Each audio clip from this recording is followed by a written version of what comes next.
Hello à tous, c'est MeloGP et on se retrouve enfin pour parler du premier Grand Prix de la saison MotoGP, le Grand Prix du Qatar au circuit Losail.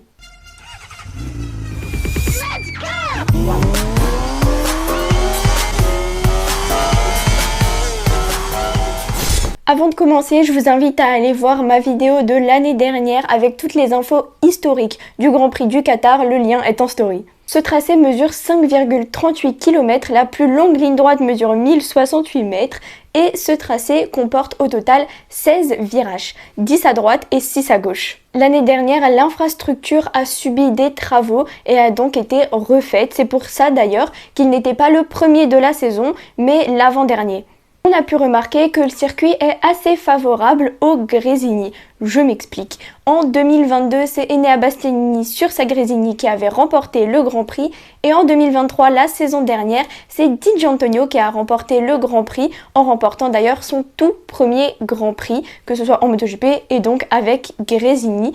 Et sur la première ligne de la grille de départ, en pole position, nous avions Luca Marini, juste derrière lui Fabio Di Gianantonio et Alex Marquez, les deux ex-pilotes Gresini. Donc peut-être que cette année, le vainqueur sera Alex ou Marc Marquez.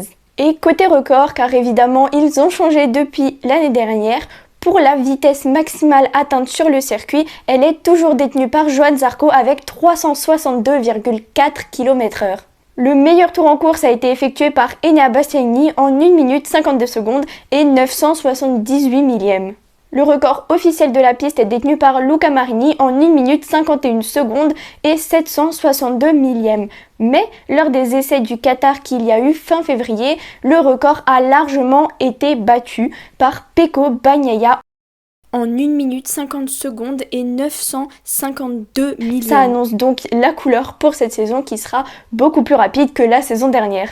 Ce circuit vient de chez Longlab. Je rappelle que j'entretiens un partenariat non rémunéré avec eux. Vous avez toujours moins 10% sur le site avec le code MELO10 et il y a tous les circuits MotoGP, Formule 1 ou même des petits circuits proches de chez vous. J'espère que cette vidéo vous aura plu. N'hésitez pas à liker et vous abonner et à bientôt pour de nouvelles infos GP.